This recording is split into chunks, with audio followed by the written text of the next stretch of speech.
finally commit to a block of time and that somewhat daunting 8-hour drive south. I've visited Death Valley every winter for the past 10 years or more.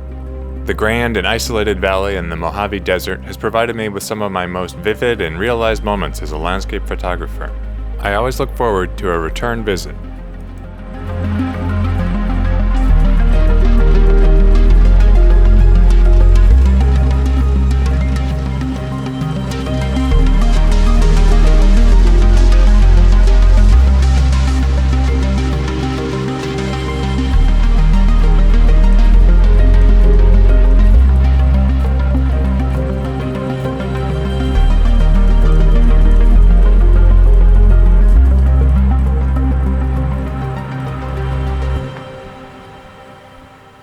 This year I decided to break up the trip a bit by spending a day in the Alabama hills.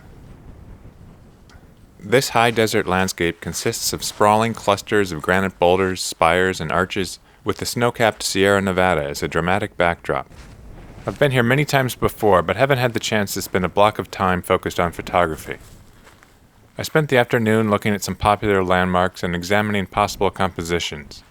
The light was flat, and in my mind this was more of a scouting exercise.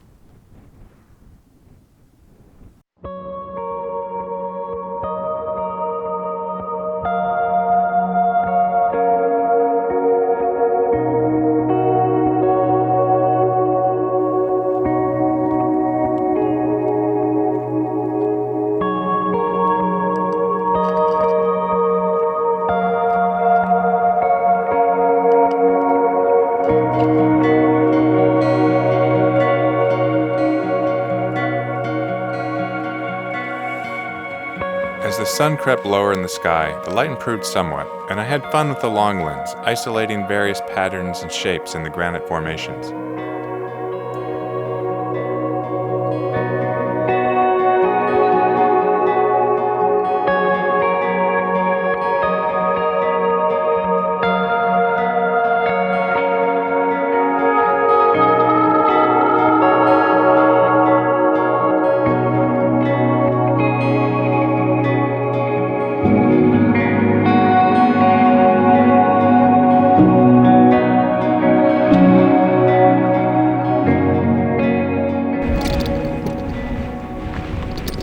The following morning offered much more dynamic conditions. A storm had come through overnight with clouds and high winds. Conditions were starting to clear right as the sun was coming up, and as long as I could avoid getting blown over, it was going to be exciting trying to capture the quickly changing light.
Thanks to the unsettled weather, that was a fun morning, but it was time to hit the road and make my way to Death Valley.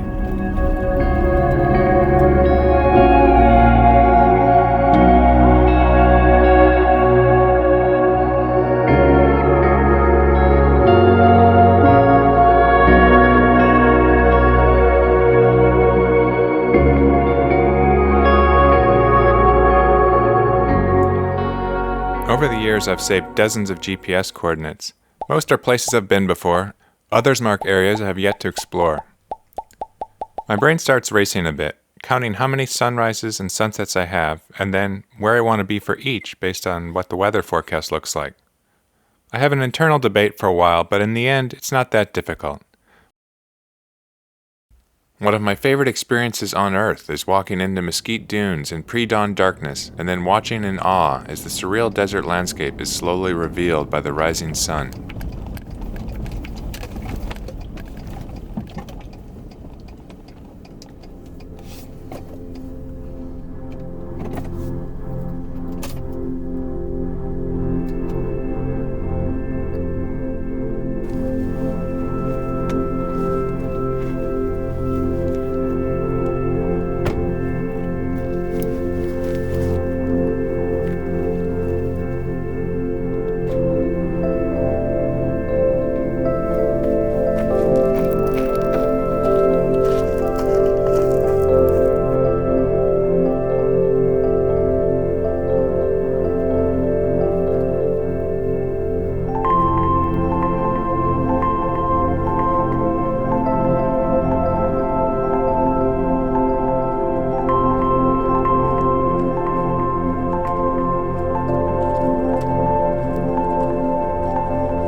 There is a gradual and yet dramatic transition as the environment shifts from cold and isolating darkness to warm, embracing light.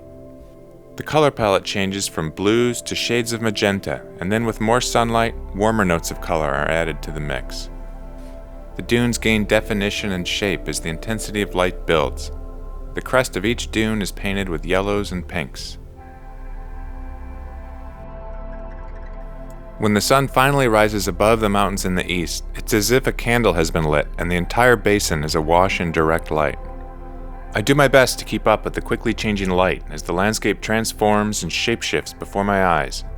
There is something about the temporal nature of the dunes that attracts me. The forms and patterns I'm looking at now will be different in just a few days or weeks depending on the wind. The comparison to an ocean is obvious, but the shapes also remind me a bit of the waves of fog we get back home.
As the sun rises further in the sky, the light gets a bit harsh, and for me it's usually time to put the camera away for a bit. The middle of the day is a good time to explore new locations or go for a hike in one of the many shaded canyons.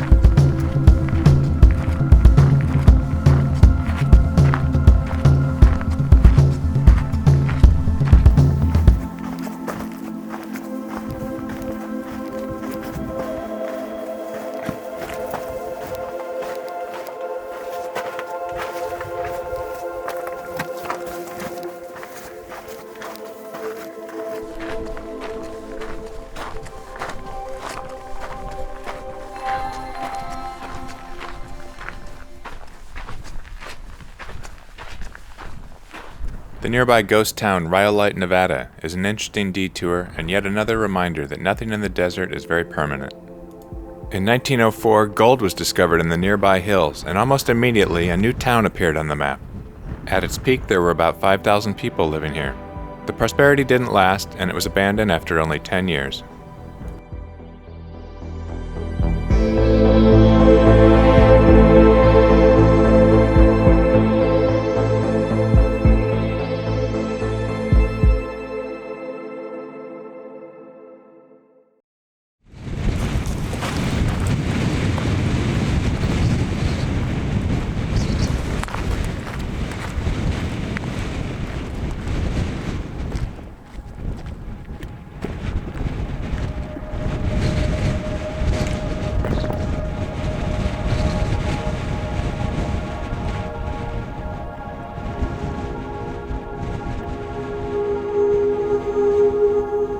I rarely visit Death Valley without at least one morning spent at Zabriskie Point.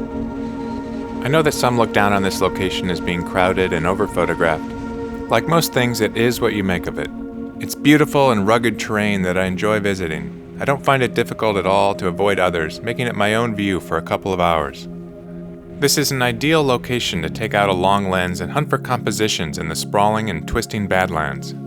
The densely packed canyons and ridgelines become simplified geometric patterns. As light moves over the landscape, the shapes transform and change colors.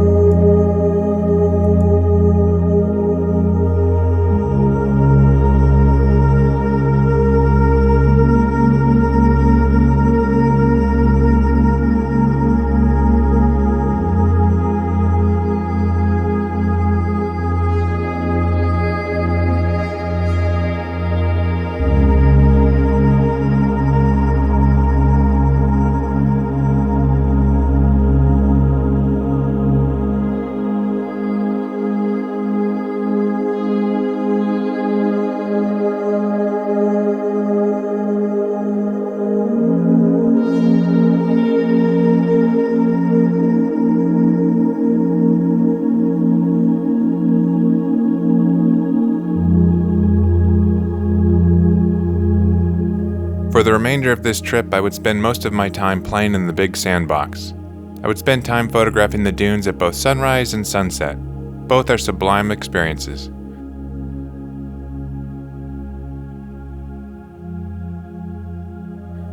I tried not to fret about conditions or getting an epic image. I made sure to relax and just enjoy being outside in this amazing place. Eventually, it's time to head home. This trip always involves a ton of driving, a lot of walking, and very early mornings. I might be tired, and yet I always come away from the desert feeling more alive.